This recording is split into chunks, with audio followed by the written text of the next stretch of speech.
صلی اللہ علیہ وسلم کو فرماتے ہوئے سنا کہ مدینے والوں کے بارے میں جو کوئی بھی چال چلے گا تو وہ اس طرح پگھل جائے گا جس طرح پانی میں نمک پگھل جاتا ہے۔ مدینے والوں کو نقصان پہنچانے کی کوشش کرے گا نا، خود کا نقصان کرے گا۔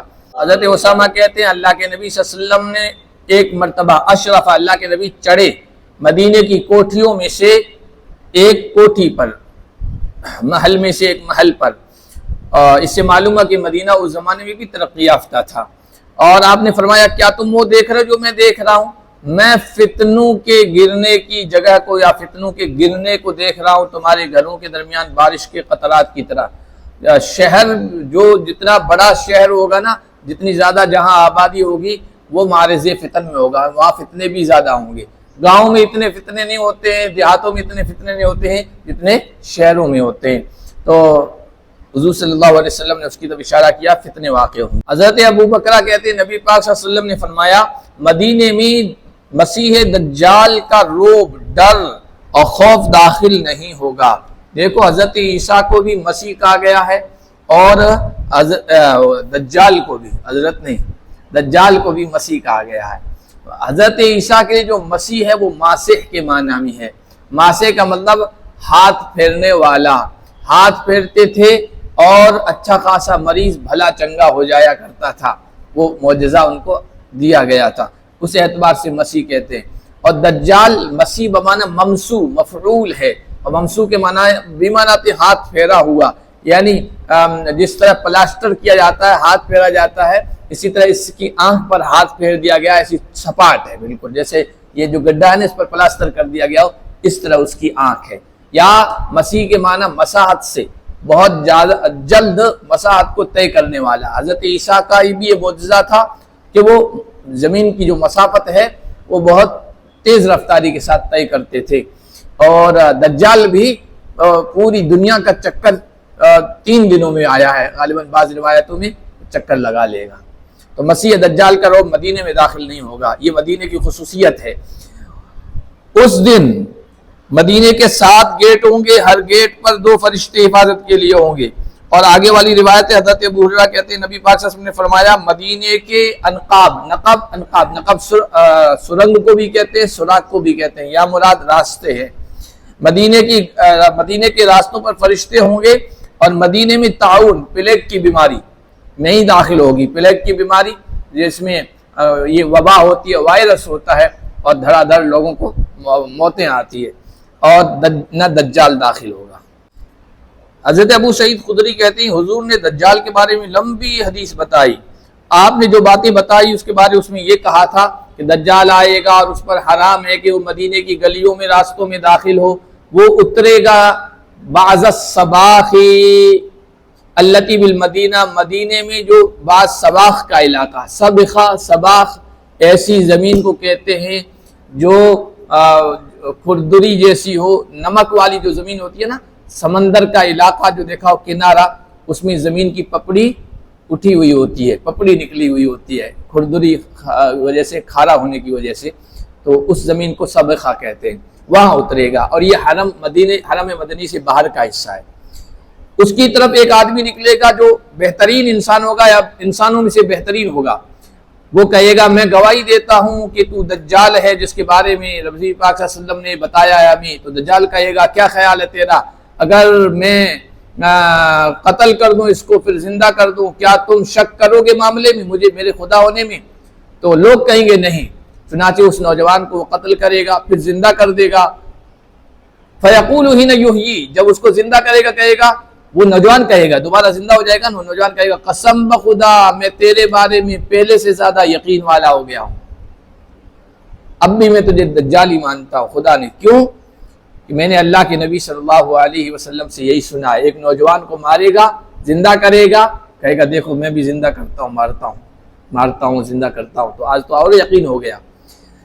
دجال کہے گا اچھا اقتلوا، اب دوبارہ اس کو قتل کر دیتا ہوں، ابھی بھی نہیں مان رہا ہے، لیکن فلا یسلط علیہ، اب وہ اس کے قتل پر قادر نہیں کیا جائے گا، اب دجال کچھ نہیں کر پائے گا۔ حضرت انس ابن مالک کہتے ہیں نبی پاک صلی اللہ علیہ وسلم نے شاید فرمایا کوئی شہر نہیں ہوگا مگر دجال اس کو رون ڈالے گا، ہر جگہ پہنچے گا سوائے مکہ و مدینہ کے، اس کی گلیوں میں سے کوئی گلی نہیں مگر اس پر فرشتے ہوں گے سب بستہ اس کی حفاظت کر رہے ہوں گے۔ پھر مدینہ ہلے گا، حرکت کرے گا، زلزلہ آئے گا، ترجف پھینک دے گا۔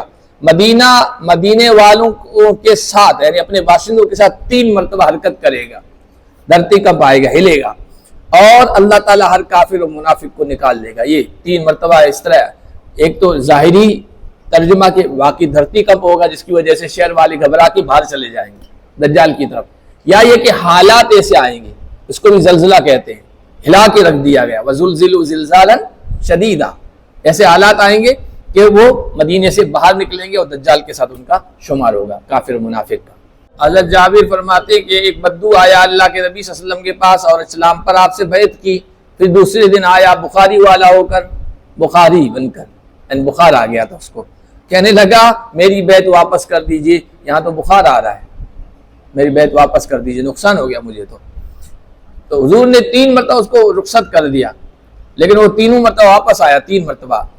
پھر جو ہے نا حضور نے کچھ کہا نہیں کہ میں تمہیں تیری بیعت واپس کرتا ہوں، فسخ کرتا ہوں، نہیں، تو وہ چلا گیا۔ تو حضور نے فرمایا مدینہ تو بھٹی کی طرح ہے، جس طرح بھٹی لوہے کے زنگ کو دور کرتی ہے اور اس کے خالص کو نکھارتی ہے، اسی طرح مدینہ بھی کافر منافق قسم کے لوگوں کو بھگاتا ہے، دور کرتا ہے اور خالص اور نکھارتا ہے۔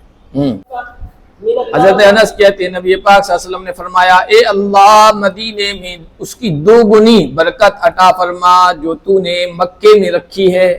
اور یہاں وہ روایات تھی، دوسری جگہ آئی ہے کہ حضور نے فرمایا اے اللہ تیرے خلیل ابراہیم نے مکے کے لیے دعا کی ہے، میں تیرا حبیب مدینے کے لیے دعا کرتا ہوں کہ اللہ اس کے مد میں سا میں، وہ جو ناپنے کے آلے تھے، تو اس میں برکت عطا فرما، اور بہت ساری دعائیں مدینے کے لیے کی اور سب دعائیں حضور کی مقبول ہوئی، اور کہا کہ مکے سے زیادہ محبت اس شہر کی ہمارے دلوں میں ڈال دے۔ چنانچہ حاجی لوگوں کو دیکھو مکے سے زیادہ کس کا تذکرہ کرتے ہیں واپس آ کر؟ مدینے کا، مدینے کی ایک چیز کا تذکرہ کرتے ہیں، بلیوں کا تذکرہ کرتے ہیں، سب سے زیادہ بلیوں کا تذکرہ کرتے ہیں، مدینے کی بلیوں کا۔ اللہ کے نبی مدینہ خالی ہو جائے اس کو ناپسند کرتے تھے۔ دیکھو اعرا کے معنی آتے ہیں برہنہ کرنا، ننگا کرنا، اور خالی ہونا یا ننگا کرنے کا مطلب یہ ہے حفاظتی انتظامات نہ ہو، اس کو اللہ کے نبی صلی اللہ علیہ وسلم ناپسند کرتے تھے۔ اور واقعہ جو ہے وہ یہ ہے کہ جب مسجد نبوی آباد ہوئی، تعمیر کی گئی، ایک قبیلہ تھا وہ بنو سلمہ کا، وہ مدینے کی آبادی جہاں سے شروع ہوتی تھی نا وہاں یہ قبیلہ آباد تھا۔ انہوں نے سوچا مسجد دور ہے، مسجد کے قریب میں پلاٹ مل رہا ہے، ہم وہاں چلے جاتے ہیں، مسجد کا قرب اور اس کی نزدیکی حاصل ہوگی۔ اللہ کے نبی صلی اللہ علیہ وسلم نے کہا اے بنو سلمہ وہیں رہو، وہاں سے چل کے جتنے قدم تم چل کے آؤ گے وہ تمہارے آثار تکتب آثارکم لکھے جائیں گے، زیادہ اجر و ثواب ملے گا۔ اور حضور کے پیش نظر یہ تھا کہ بنو سلمہ کے جو لوگ تھے نا بڑے ہٹے کٹے جنگجو، لڑنے بڑھنے والے تھے، لٹھ باز تھے۔ اب کوئی بھی حملہ ہوتا تھا یا کوئی خطرہ ہوتا تھا تو وہیں سے آتا باہر کا خطرہ، اب وہ وہاں آباد تھے، نمٹ لیتے تھے دشمنوں سے، اب وہاں سے وہ ہٹ جائیں گے تو مدینہ غیر محفوظ ہو جائے گا، اس لیے اللہ کے نبی صلی اللہ علیہ وسلم نے حفاظتی انتظامات کیے تھے مدینے کے، ان سے کہا تم وہیں رہو۔ حضور صلی اللہ علیہ وسلم نے فرمایا میرے گھر اور ممبر کے درمیان کا جو حصہ ہے وہ جنت کی کیاریوں میں سے ایک کیاری ہے، ریاض الجنہ ہے، اور میرا ممبر میرے حوض پر ہوگا، ہو یہی ممبر کل قیامت کے دن حوض کوثر پر رکھا جائے گا، حضور تشریف فرما ہوں گے اور جام کوثر لوگوں کو پلا رہے ہوں گے، اللہ ہم سب کو نصیب کرے۔ اور بعض حضرات نے کہا کہ ممبر نہیں، یہ ممبر نہیں، کیونکہ وہاں بھی ممبر لگایا جائے گا اسی طرح، اور حضور اس ممبر پر تشریف فرما ہوں گے۔ حضرت عائشہ رضی اللہ تعالیٰ عنہ فرماتی ہیں لما قدم رسول صلی اللہ علیہ وسلم المدینہ، جب اللہ کے نبی مدینہ تشریف لائے، وعیک ابو بکر و بلال، ابو بکر اور بلال بیماری میں مبتلا ہو گئے، بخار میں، وعکن بخار کو کہتے ہیں، بخار میں، اور سخت بخار آتا تھا۔ فکان ابو بکر اذا اخذت الحمى، چنانچہ ابو بکر کو جب بخار پکڑتا تھا، بخار ابو بکر پر طاری ہوتا تھا تو وہ کہتے دیکھو آدمی تکلیف میں ہوتا ہے نا تب بھی کچھ گنگناتا ہے، کچھ بولتا ہے، تو حضرت ابو بکر کہتے تھے کل امرئ مصبح فی اہلہ والموت ادنی من شراک نعلہ، ہر آدمی کو اس کے گھر والوں میں مصبح کہا جاتا ہے، تمہاری صبح بابرکت ہو، صبح کے وقت کیا کہا جاتا ہے؟ گڈ مارننگ، یہ مصبح، گڈ مارننگ. ہر آدمی کو اس کے گھر والوں میں گڈ مارننگ کہا جاتا ہے, تمہاری صبح اچھی ہو. حالانکہ موت اس کے جوتے کے تسمے سے بھی زیادہ قریب ہوتی ہے.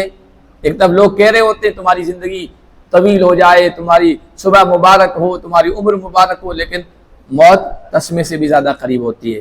اور بلال رضی اللہ تعالیٰ عنہ جب اقلی عنہ الحمہ, جب ان کا بخار ختم ہو جاتا تھا, زائل ہو جاتا تھا, تو یرفع وقیرتہ, تو اپنی آواز بلند کرتے تھے اور یہ شعر پڑھتے تھے, الا لیت شعری هل ابیتن لیلۃ بواد حوالی اذخر وجلیل وهل اردن یوما میاہ مجنہ وهل یبدو ان لی شامۃ وطفیل.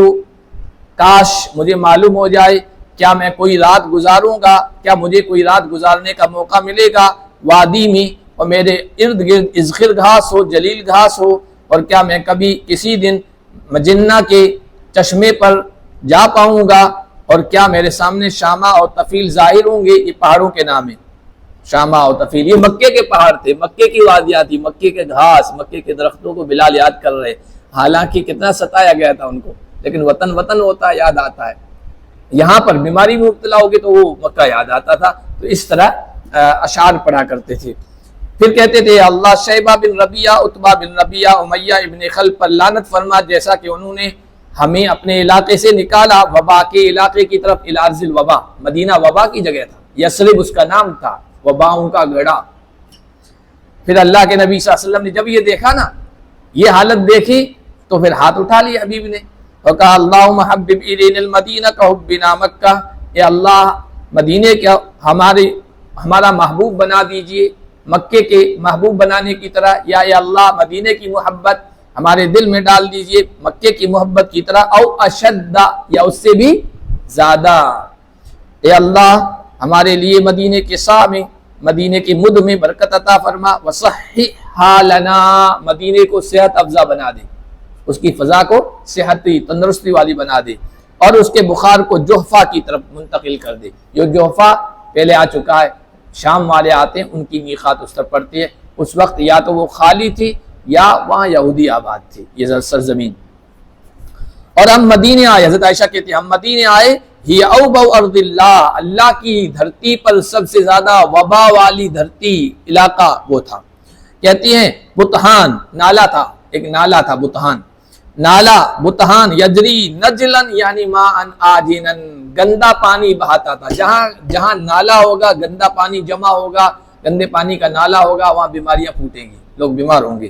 تو اس طرح بیماری وہاں پھیلی ہوئی تھی. حضور کی دعا کی برکت سے سب ٹھیک ہو گیا. حضرت عمر رضی اللہ تعالیٰ عنہ کہا کرتے تھے, دعا کیا کرتے تھے مدینے کی فضیلت کو سامنے رکھتے ہوئے کہ اللہ تیری راہ میں مجھے شہادت کی توفیق عطا فرما, اور میری موت اپنے رسول کے شہر میں رکھ دے, شہر میں مجھے موت عطا فرما. بظاہر تو عجیب سی دعا ہے, کیونکہ اللہ کی راہ میں جہاد میں جائیں گے تو مدینے میں موت کیسے آئے گی, شہادت کی موت. لیکن اللہ تعالیٰ نے آسان کر دیا, شہادت کی موت بھی ملی, اور مدینۃ الرسول میں بلکہ کیا کہتے ہیں مصلی رسول پہ کھڑے ہوئے, فجر کی نماز پڑھا رہے تھے حضور کی خلیفہ اور نائب کی حیثیت سے, اور ابو لولو مجوسی نے, فیروز نے حملہ کیا, تو شہادت کی موت بھی مل گئی اور مدینے کی موت بھی مل گئی, دونوں ملی. تو یہ مدینے کی فضیلت کے پیش نظر دعا کیا کرتے تھے.